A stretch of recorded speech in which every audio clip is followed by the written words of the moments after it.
arrive. Nous allons reprendre avec cet après-midi des interventions, des communications sur la question des filières, sur différentes filières. Et ce qui est apparu, vous l'avez vu qu'évidemment ces filières ont une consistance réelle, quoi qu'il se soit passé par ailleurs. Il y a un petit changement dans l'ordre d'intervention, puisque on va commencer par Nicole Azoulay et Olivier Weinstein sur configuration organisationnelle du cinéma entre local et global, et puis après on reprendra l'ordre qui est indiqué. Je vais essayer de ne pas trop parler, et en particulier de faire respecter l'horaire, c'est-à-dire 20 plus 10. À vous. Alors je crois que c'est Nicole Azoulay qui intervient. Merci. Alors, comme vous avez pu le remarquer, le titre a évidemment un peu changé, puisque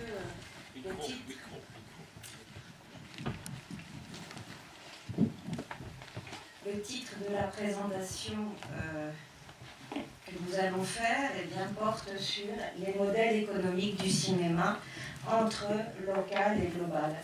Alors, avant d'entrer dans le contenu même de l'intervention, peut-être que je peux donner un petit mot de contextualisation. Nous avons engagé ce travail en économie, en analyse économique du cinéma, dans le cadre d'une étude qui implique la MSH et la Plaine Commune sur la possibilité de voir naître en Plaine-Saint-Denis un cluster de la création, et en particulier un cluster de l'image. Et donc la problématique d'arrière-fond que nous avons sur ces questions est bien celle de la territorialisation de ces activités. Et c'est dans cette perspective qu'on s'est engagé dans l'analyse de cette industrie qui présente de très fortes spécificités. Alors je vous propose, pour en rendre compte, une présentation en 4 parties. Non, oui, c'est ça.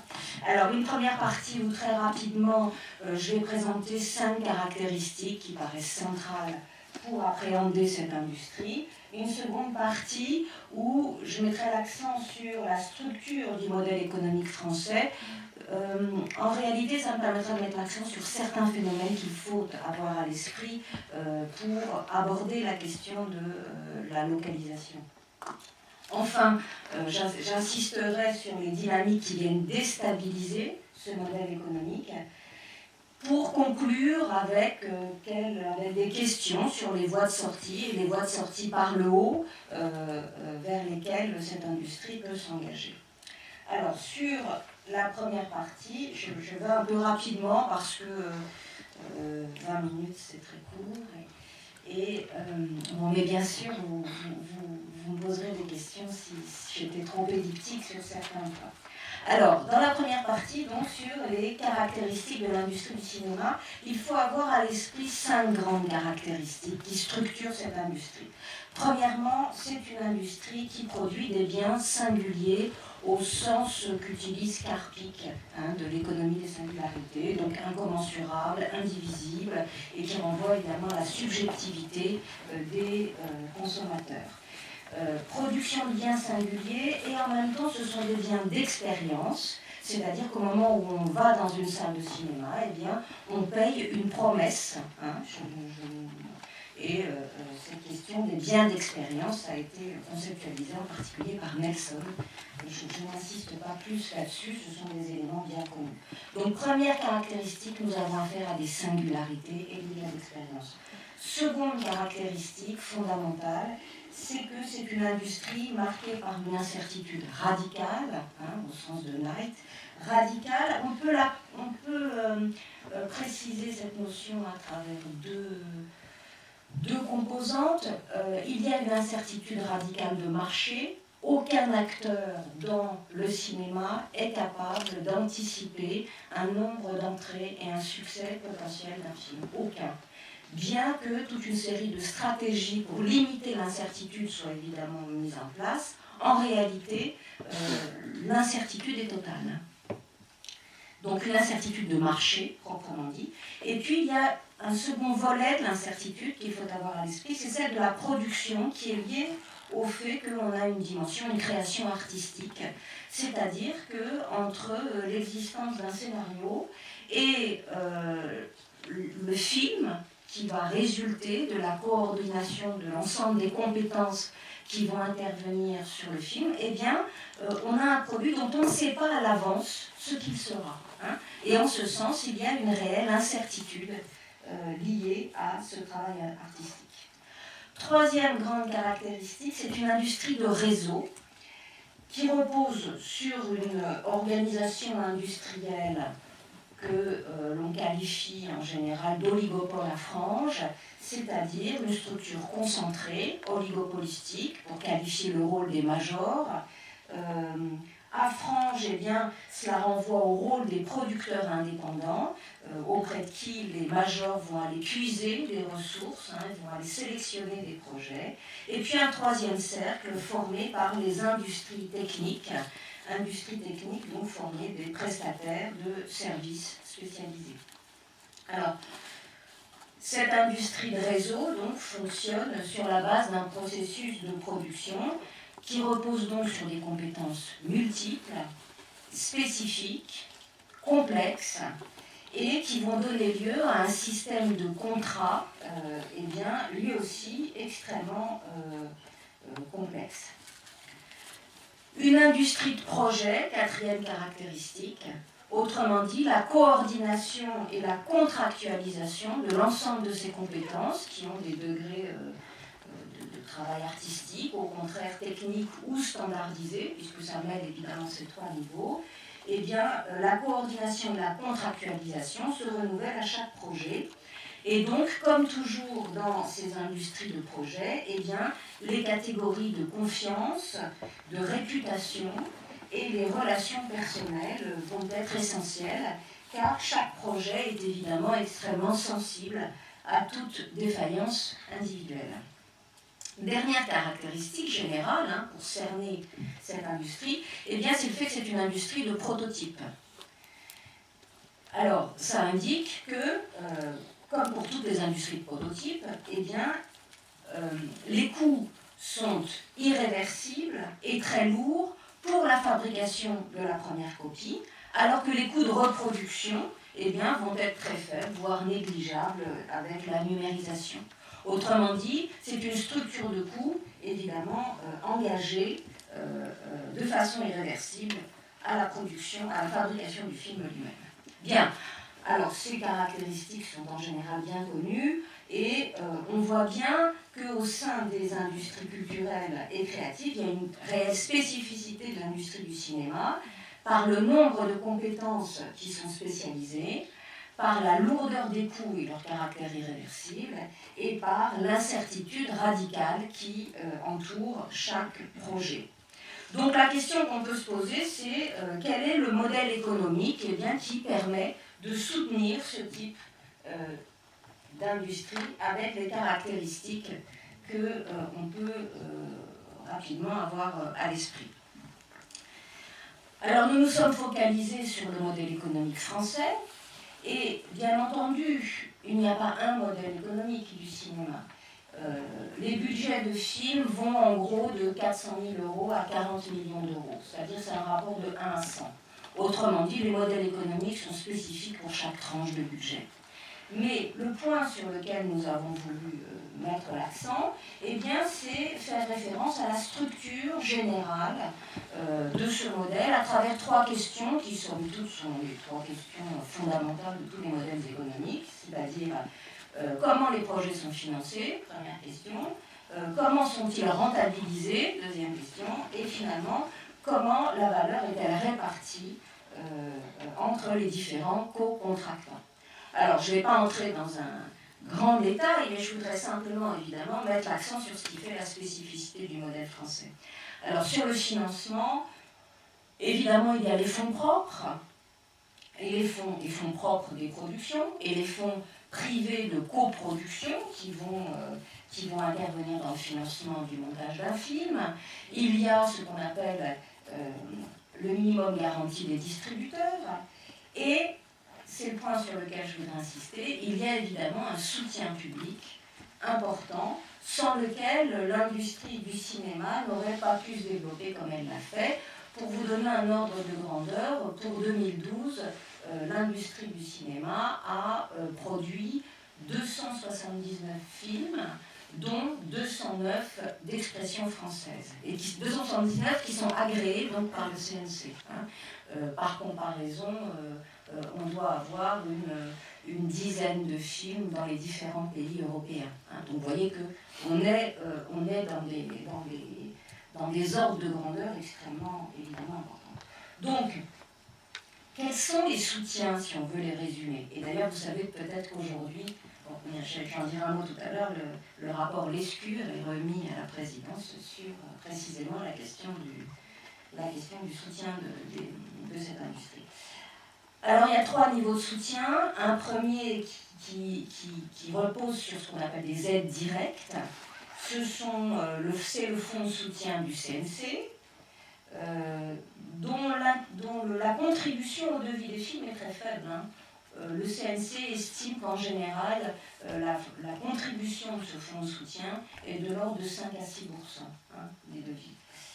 Mais dans les aides directes, il y a évidemment des aides qui sont régionales. Chaque région qui attire des productions va intervenir dans le financement sous forme d'aides spécifiques et bien sûr elles vont chercher à développer ce type d'activité compte tenu des effets indirects en termes économiques que cela au plan régional. Il y a des mesures nationales toujours dans les aides directes qui renvoient à ce qu'on appelle les crédits d'impôt.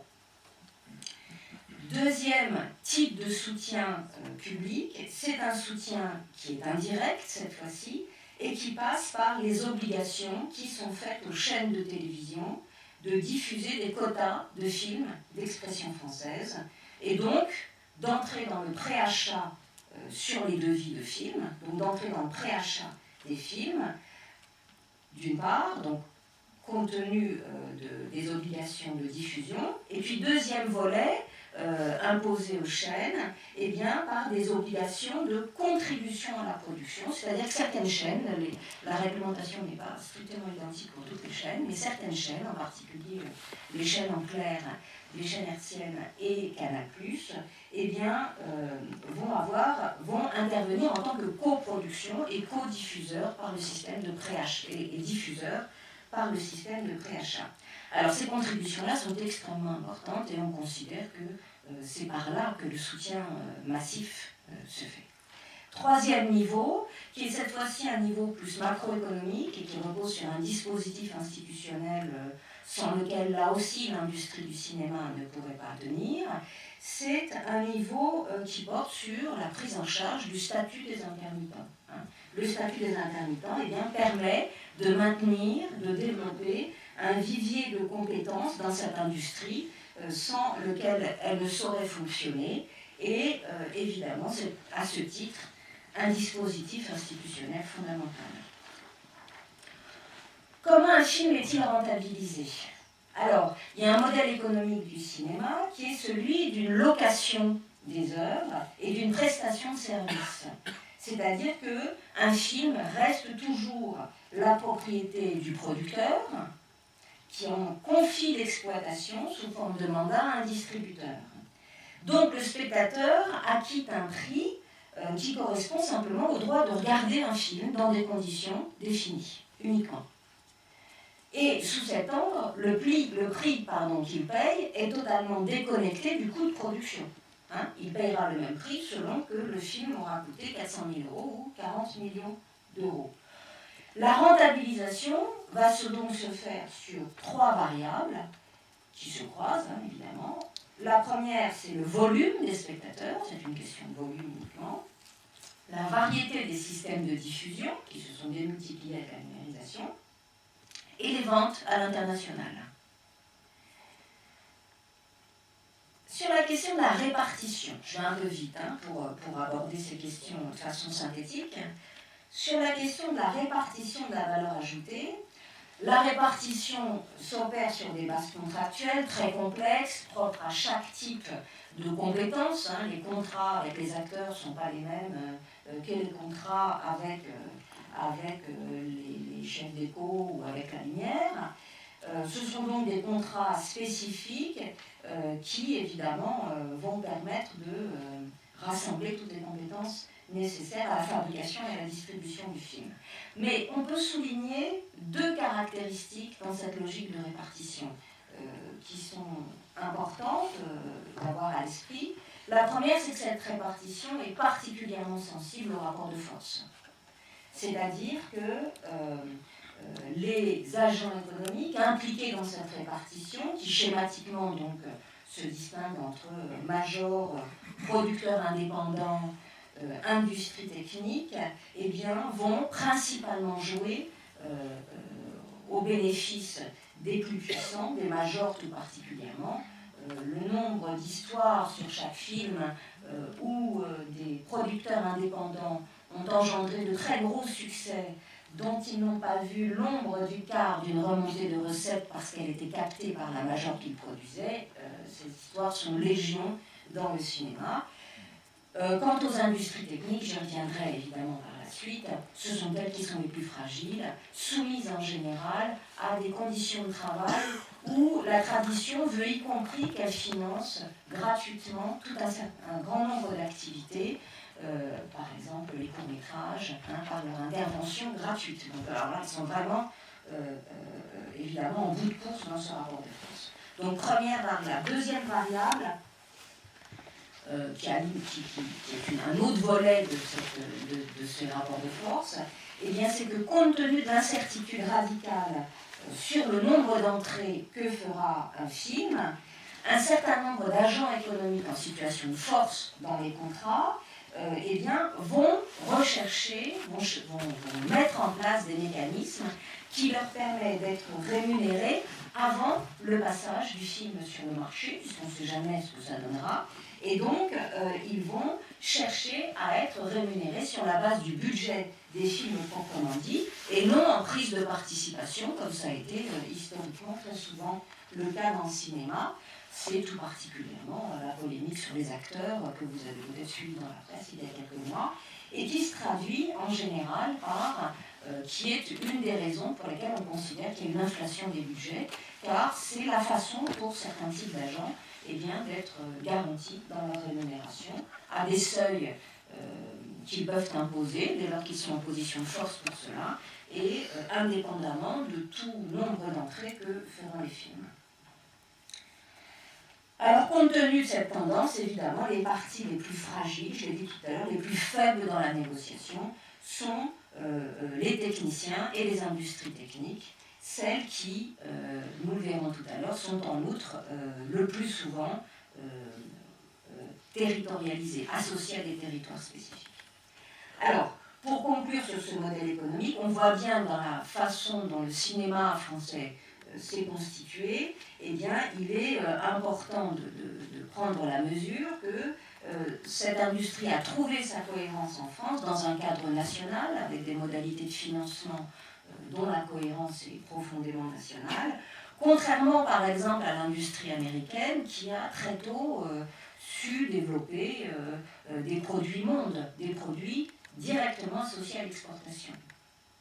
La France a développé une logique nationale qui évidemment va être considérablement fragilisée dans la période récente.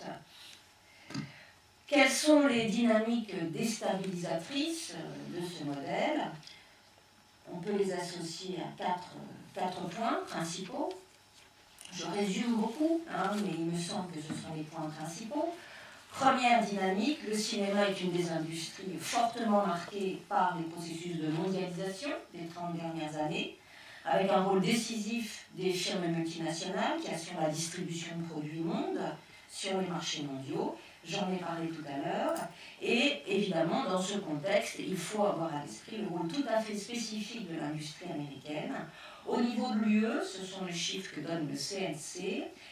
Donc au niveau de l'Union européenne pour 2010, eh bien, la part des films américains correspond à 69%, alors que la part des films européens correspond à 30%.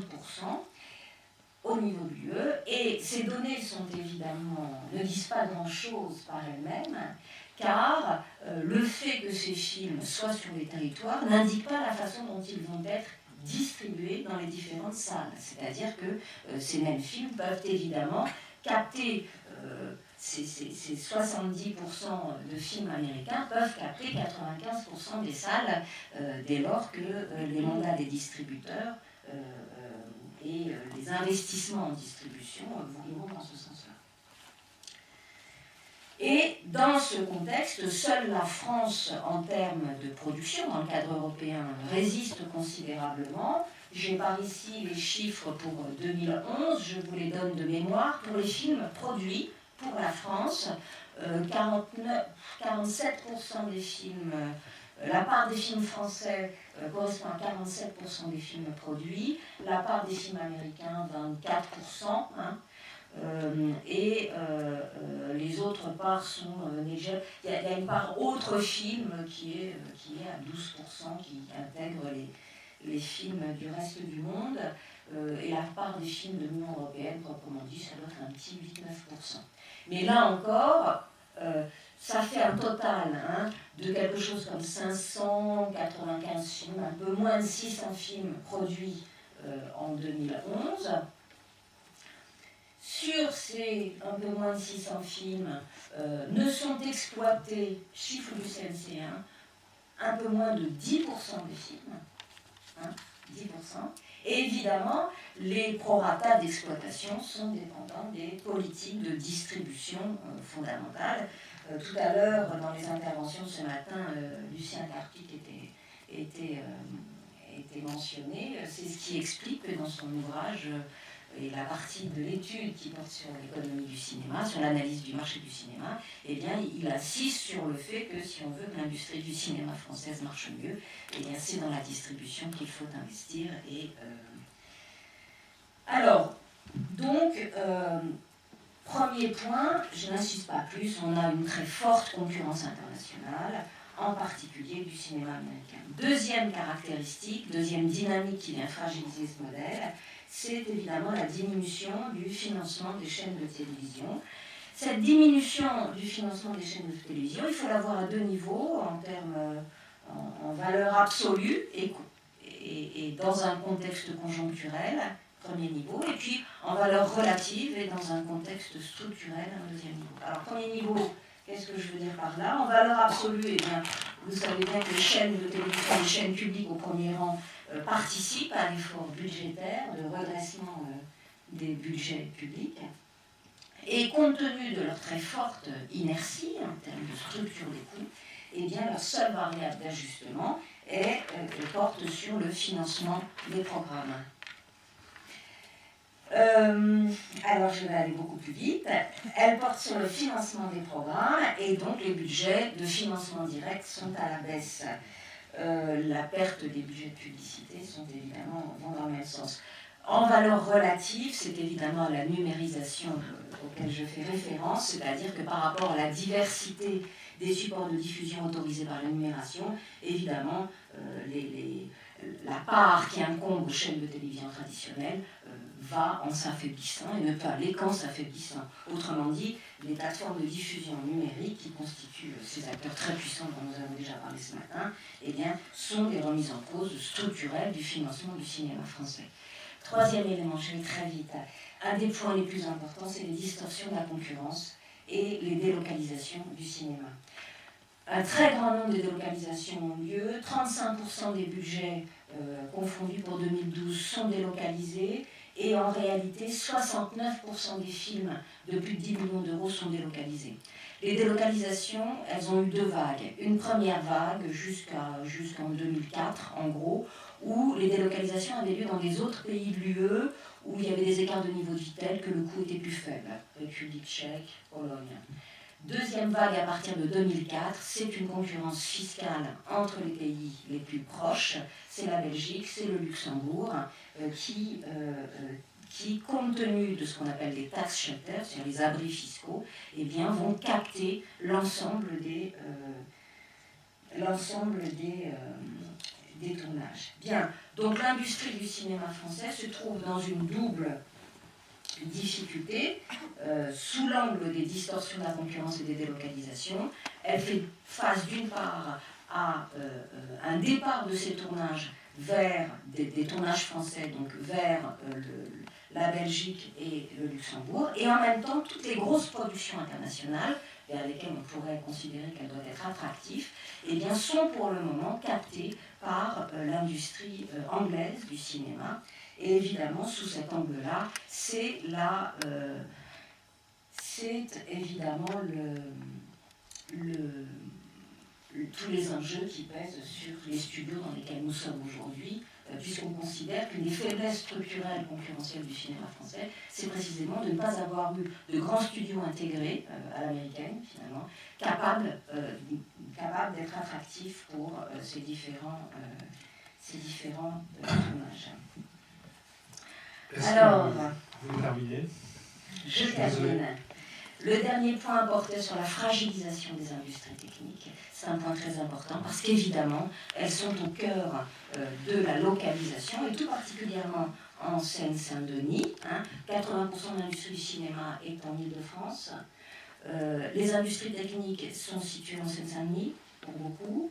Les industries de post-production et de production sont dans Paris et dans l'ouest parisien. Si on prend Donc, on a immédiatement une photographie de ces questions. Les voies de sortie par le haut, en 2 mots. Une recherche pour capter les grosses productions étrangères. Évidemment, c'est tout l'enjeu du pari industriel de ces studios, dont j'ai déjà parlé. Deuxième voie, il y a des compétences techniques très fortes en France qui sont mondialement reconnues. Ce sont des compétences techniques autour de la 3D, du cinéma d'animation, qui font que des productions américaines viennent strictement faire leurs films d'animation ici. Et là, on a évidemment une industrie qui est fondamentale de soutenir. Et un dernier aspect, bien évidemment, c'est celui qui porte sur la question du soutien financier à l'industrie qu'il faut entièrement repenser, compte tenu du fait que l'industrie du cinéma ne peut plus être conçue dans un cadre national.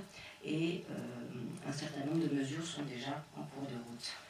Voilà, pardonnez-moi d'avoir débordé. Merci, c'était très clair. Et contrairement à ce que vous avez dit, bien des choses que vous avez présentées n'étaient pas connues de la plupart des gens qui sont ici, en tout cas pas de façon aussi précise. J'ai quand même une question à vous poser, même 2, et puis ça permettra aux autres de préparer leurs questions. La première, c'est la suivante, le problème de l'exploitation en salle. Enfin, comment vous... 2-3 mots là-dessus, parce que son effondrement a été prévu, programmé, il n'a pas eu lieu. Est-ce qu'il aura lieu? Voilà une première question. Et donc, autrement dit, qu'en est-il de l'exploitation en dehors des salles et pas seulement pour les chaînes principales de télévision? Le deuxième point, c'est l'interpénétration des industries du cinéma, pas seulement technique, avec la télévision, qui est une question majeure et qui pose la question d'une filière. C'est-à-dire, sur l'exploitation, ce qu'on peut dire, c'est que, contrairement à toutes les anticipations, l'exploitation ne s'est pas effondrée. Elle ne s'est pas effondrée, elle se porte plutôt bien en France. Sa dynamique économique va dans le sens d'une concentration extrêmement forte, c'est-à-dire que là encore, on a des regroupements massifs, portés en particulier par le GIE, le groupe d'intérêt économique qui associe Pathé et Gaumont, et on a des concentrations régionales de l'exploitation. Voilà. Et donc,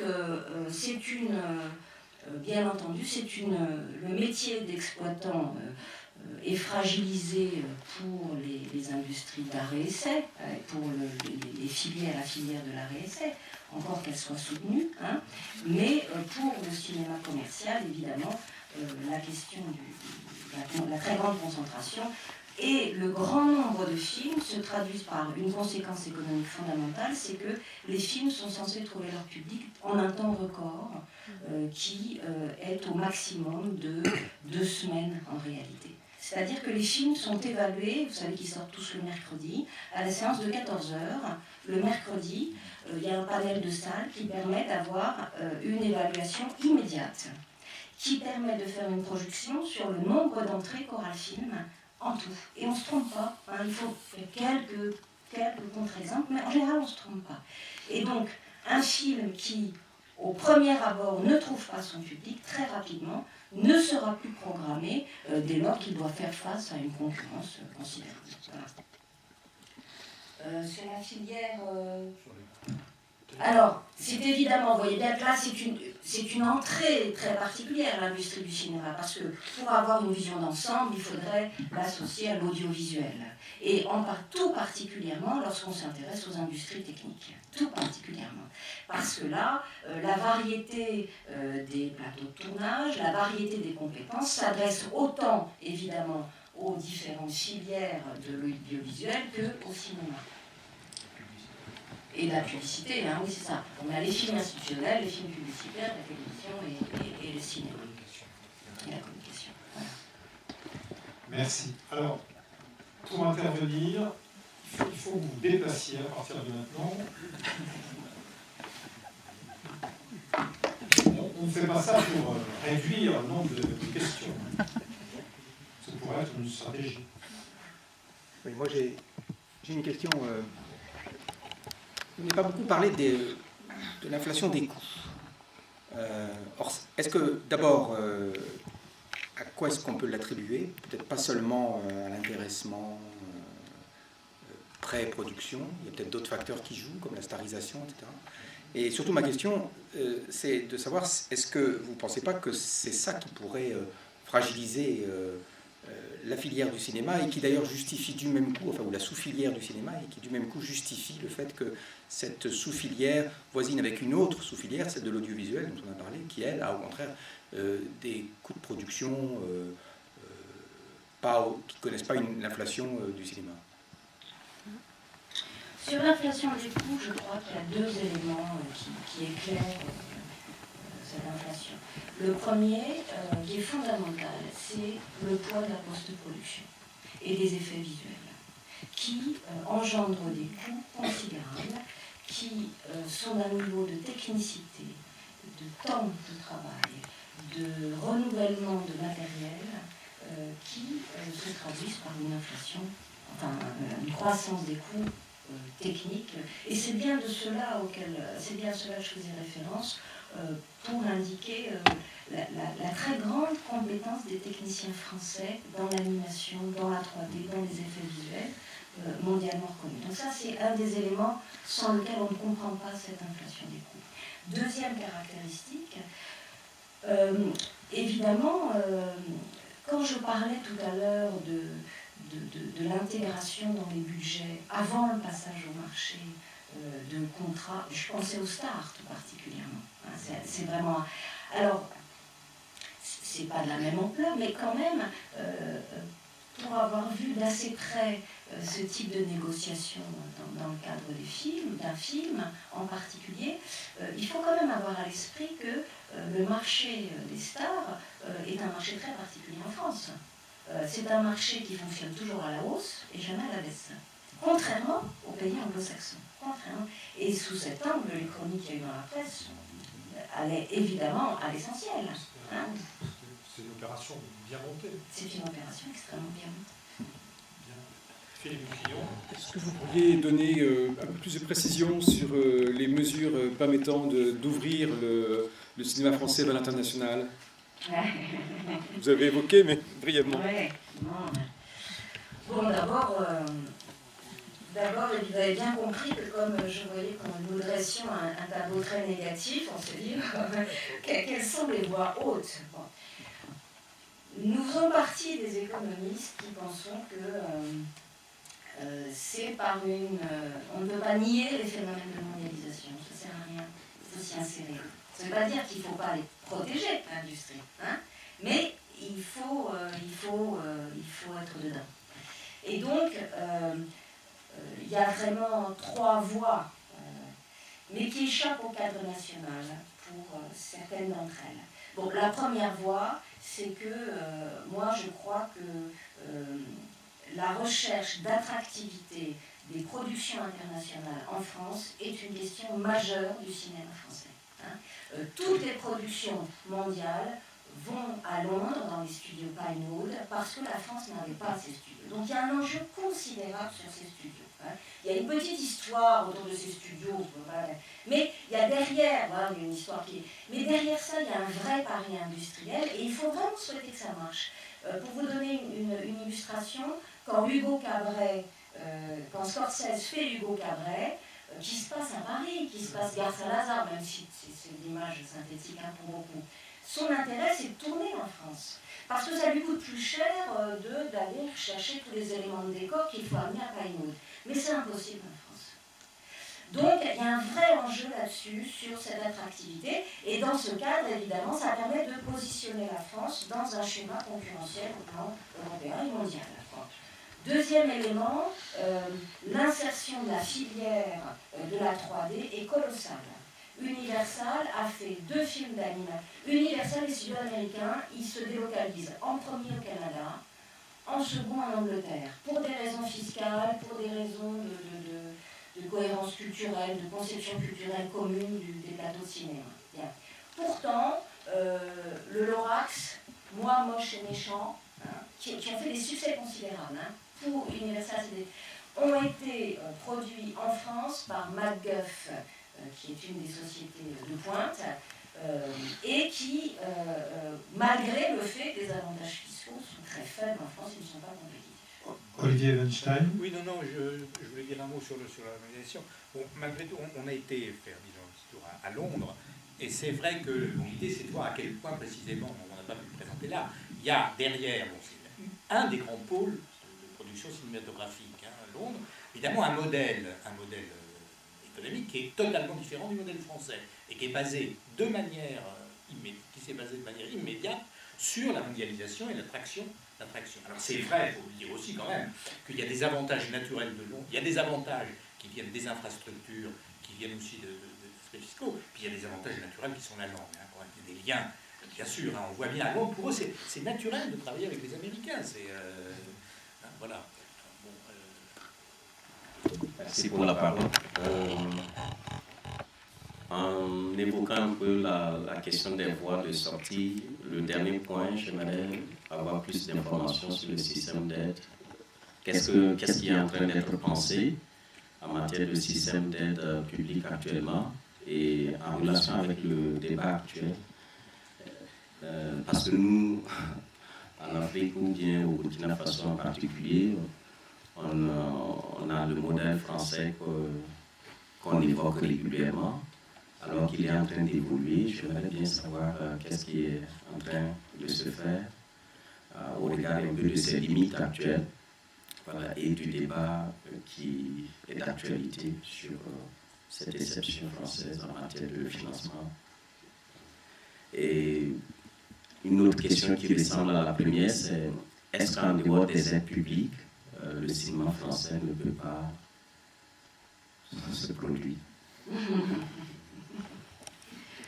Alors, très rapidement, on en saura beaucoup plus dans la presse dès demain, puisque le rapport Lescure est rendu aujourd'hui, et donc nous verrons l'ensemble des propositions qui sont faites, mais en réalité on les connaît déjà.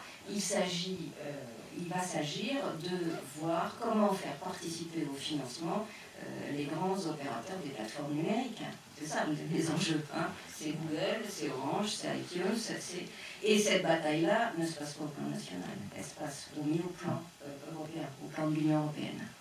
Il y a un niveau national qui a déjà été fait, mais qui ne fait pas la différence en termes de concurrence fiscale, c'est le relèvement des seuils de crédit d'impôt.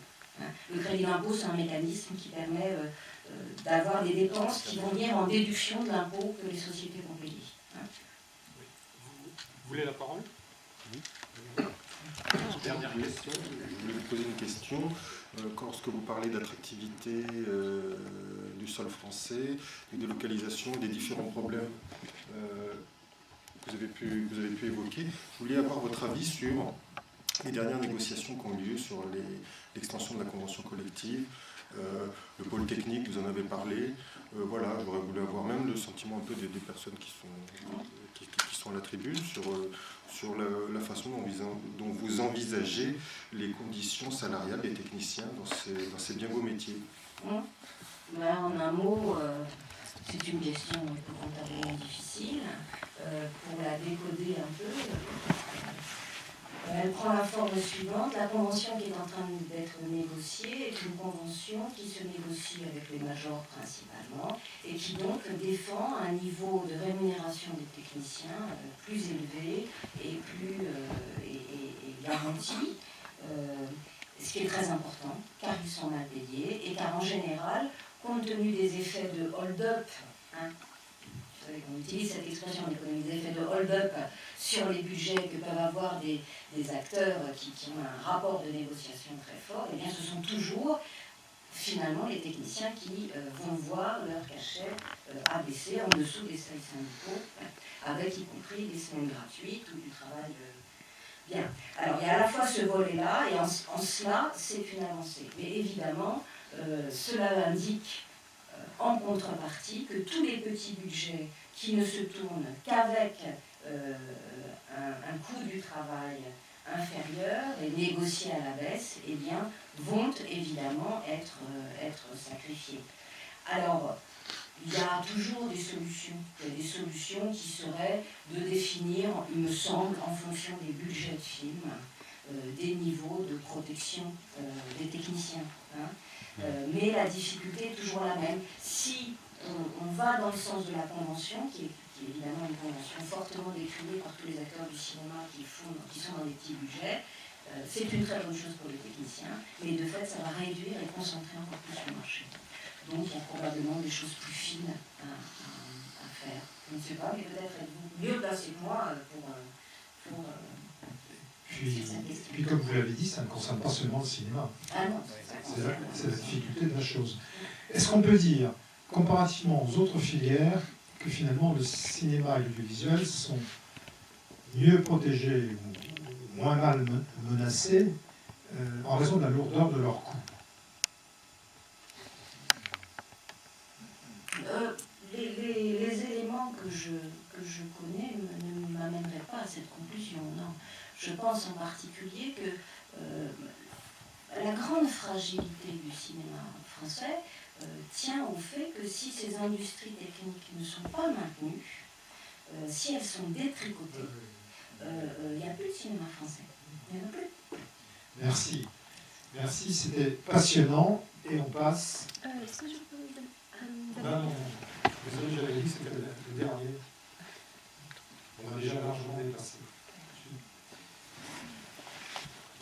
On passe à Hervé Séry, qui donc, lui, est en change de filière, puisqu'on demande l'édition de livres, création intermédiaire de production, le cas de l'édition littéraire généraliste contemporaine. Oui, il faut venir, oui, il faut déplacer parce que...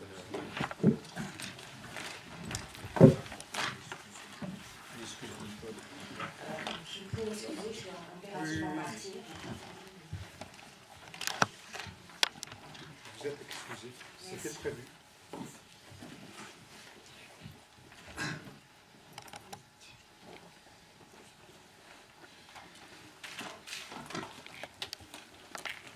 Voilà.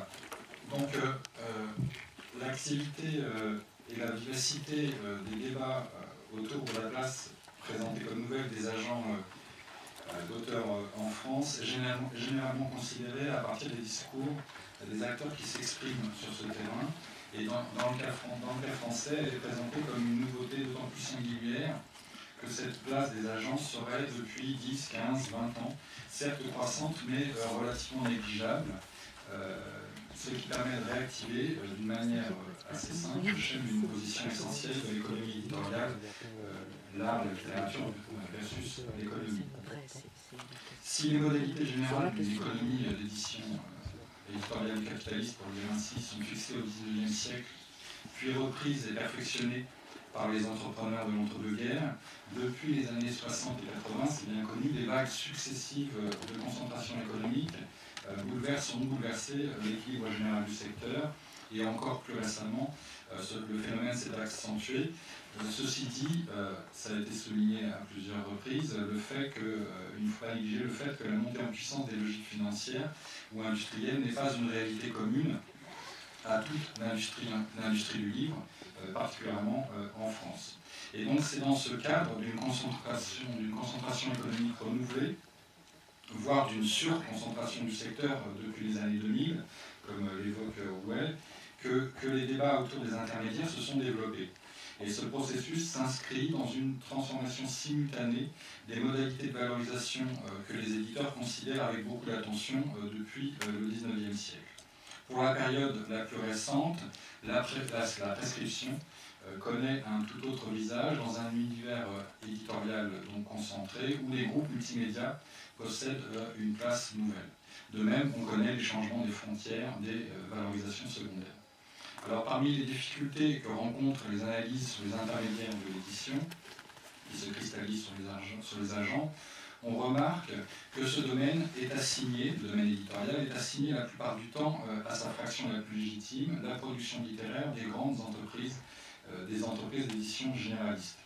Et ce tropisme est renforcé par le fait que cette fraction éditoriale est valorisée par des acteurs qui monopolisent le discours, ou les discours, tandis que certains acteurs de l'édition dite indépendante opposent, eux, de leur côté, frontalement édition financiarisée et édition indépendante, ce qui demeure aussi réducteur.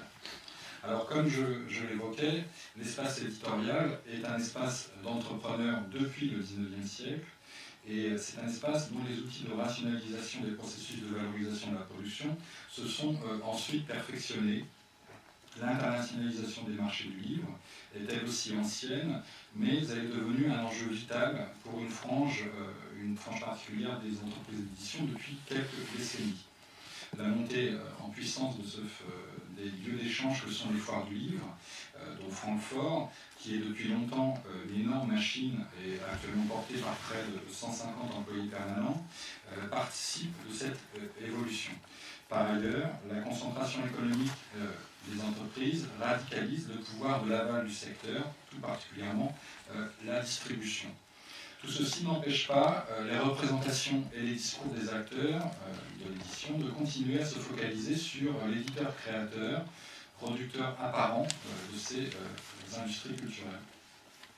Toutefois, la dénégation de la figure de l'agent littéraire ou des agents littéraires par les professionnels, notamment français, participe probablement du fait que les entreprises d'édition possèdent en France un pouvoir d'intégration plus grand des auteurs dans les différentes étapes qui construisent la valeur éditoriale et dont l'entreprise d'édition est le siège. Mais aussi que les possibles délégations, les possibles externalisations, pour dire ainsi, de certains moments du processus éditorial, négociation des contrats, des droits, la stratégie générale liée à un auteur, etc., sont déjà partiellement réalisées de longue date, sans avoir été totalement dissociées du fonctionnement de ce qu'on appelait la maison d'édition. De ce point de vue, l'omission fréquente du rôle très ancien des agences littéraires sur le marché français dans les débats autour de la figure de l'agent est symptomatique. Ces agences ont eu un rôle non négligeable pour la construction de l'offre comme intermédiaire sur un domaine certes plus rationalisé, celui des échanges de droits avec les éditeurs étrangers. Et des agences sur les marchés internationaux sont parvenues, par exemple, à imposer des écoles esthético-littéraires sur de très larges marchés. Je pense par exemple à l'agence Carmen Balcells. Donc là, pour avancer un peu, la récente et très utile étude de John Thompson comporte de très longs développements sur la figure de l'agent littéraire qui concentre les principaux éléments de la fonction d'intermédiaire dans le monde éditorial. Et l'histoire anglo-saxonne des agents est assez bien connue et elle peut éclairer ce que pourrait être une première compréhension des autres marchés. Les agents littéraires apparaissent en Angleterre dans le contexte d'une augmentation des effets, des profits possibles et de la transformation de la place des auteurs dont la reconnaissance croît simultanément. Et les agents s'imposent comme des acteurs importants depuis les années 1880 et suivantes. Ils sont contestés, mais ces figures conquièrent des fonctions éditoriales autant que promotionnelles et se placent donc entre l'éditeur et l'agent. Le premier représentant identifié de cette profession en Angleterre, Watt, exerce le métier de publicitaire avant de devenir lecteur de manuscrits, puis agent. Et les profits liés à la gestion du copyright, aux droits secondaires, dont ceux qui proviennent de la presse, croissent concomitamment aux possibilités de vendre des droits aux États-Unis. La segmentation des fonctions éditoriales et l'internationalisation des marchés nourrissent l'utilité des intermédiaires. La complexification des accords juridiques qui peuvent lier auteurs et éditeurs va contribuer aussi à les justifier. Et si les premières figures d'agents sont souvent décriées, comme je le disais, ils sont aussi dans une relation étroite avec les éditeurs, car ils permettent de limiter l'incertitude sur les résultats par la connaissance des marchés et des auteurs. Et différents types d'occupation du rôle de ce qu'on appelle en Angleterre les middlemen coexistent, de même que des instances différentes remplissent des rôles équivalents, par exemple les sociétés d'auteurs ou encore des agences littéraires.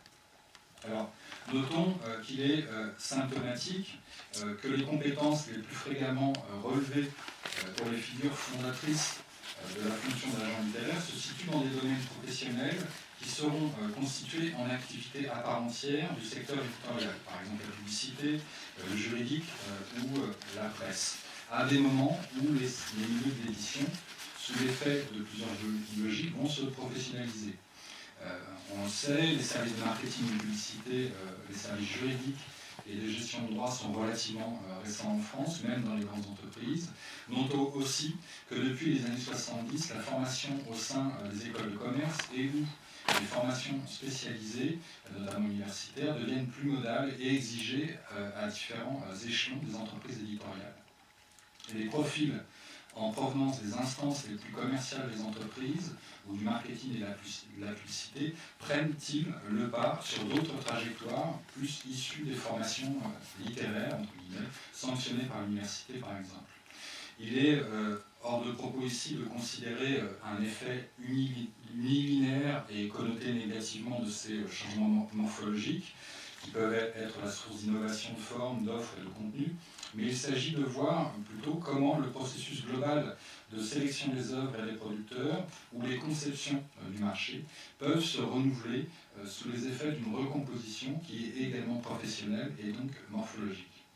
Explorer cette question passerait par la mise en place d'une chronologie plus fine de ces processus, ce qui est un chantier difficile, et notamment du fait que les archives systématiques sur la question des agents et de ces intermédiaires sont relativement rares, et aussi sur le problème que la reconstitution de séries rétrospectives est malaisée, car si les marques ou les collections permettent d'établir des logiques de production, il est difficile souvent de distinguer dans le flux de la production le rôle des agents ou des agences dans la structuration de l'offre, à part peut-être pour quelques grands auteurs ou quelques grandes agences. Alors, la prise en compte des agents par le biais de figures singulières, saisies dans une relation étroite avec certains écrivains, ces grandes figures dont on parle souvent, apparaît aussi comme un biais puissant qui remet sur le devant de la scène la singularité créative des producteurs de textes que sont les éditeurs. Par ailleurs, les opérations réelles de fabrication des œuvres et leur mise en marché sont le plus souvent homogénéisées sous ce label d'éditeur ou de publisher qui masque en fait un continuum de fonctions très différentes. L'ensemble des fonctions et des acteurs qui contribuent au passage du manuscrit en livre, puis du livre à un produit sur un marché, sont relativement méconnus au-delà des évocations ponctuelles. Elle pourrait toutefois servir à mieux comprendre comment le système de coopération globale entre les fonctions au sein des structures d'édition s'est modifié pour libérer de nouveaux espaces, ou tout au moins une visibilité nouvelle pour des fonctions externalisées. En effet, c'est une partie de ces fonctions, sélection, mise en forme, établissement de la promotion, commercialisation, sur lesquelles les agents prennent place dans un rapport individualisé avec les auteurs, ou du moins avec un certain type d'auteurs. À un niveau plus large, on peut suivre Jérôme David, qui repère, le spécialiste des agents, qui repère dans les correspondances et les histoires de l'édition française des 19e et 20e siècles des mentions d'hommes d'affaires, d'intermédiaires, d'agents littéraires qui assurent le lien à différents niveaux entre l'auteur potentiel et un éditeur. Leur rôle connaît des variations nationales fortes et pour l'Italie, Giorgio Alberti, avec le cas d'Eric Linder, montre que l'activité de cet agent se professionnalise après la Seconde Guerre mondiale dans une référence constante, je cite, au mode de fonctionnement et à l'évolution des champs de production étrangers avec lesquels il est en contact. Avec José Vincent, je l'évoque, de l'Université de Sherbrooke, nous menons une recherche notamment financée par l'Université de Paris 8 sur les relations des acteurs des marchés québécois et français avec l'institution qu'est la Foire de Francfort, c'est-à-dire une recherche sur la circulation des modèles éditoriaux et professionnels, dont les premiers résultats vont paraître dans un numéro sur les intermédiaires de la culture du mouvement social. La comparaison des modalités spécifiques de structuration des différents marchés éditoriaux est sans aucun doute une piste féconde pour saisir comment des espaces professionnels s'ouvrent pour des intermédiaires sans demeurer trop proches des discours des professionnels du secteur. Il ne s'agit donc pas seulement de penser en termes d'opportunités et de compétences, d'autorité et de juridiction, pour penser le rejet des figures d'agents dans certains espaces de l'édition française. Là, ce que je veux avancer, c'est que la segmentation des fonctions éditoriales possède une chronologie spécifique. Les périodes de tension ou de crise, par exemple, de conflits autour de la répartition des droits, et c'est très important dans le monde anglo-saxon, par exemple les accords de Berne, les échanges Grande-Bretagne, États-Unis, sont favorables à l'émergence de spécialistes de ces questions qui peuvent, à la faveur de compétences particulières, s'immiscer dans le jeu éditorial. Après les États-Unis, avec Chiffry, notamment en France, pour la période la plus récente, il est souvent mis en avant que les entreprises d'édition seraient de plus en plus gagnées par un turnover important des personnels, notamment liés à la concentration économique. De fait, les proximités entre les actions menées par un agent littéraire et par un publisher, un éditeur, sont grandes, et il s'agit d'un continuum de fonctions et d'usages que les agents individualisent dans la relation à un auteur ou à une écurie d'auteurs. Ceci pour dire que les débats sur les logiques possiblement contradictoires entre auteurs, éditeurs, agents ou agences éditoriales de droit ne sont pas récents.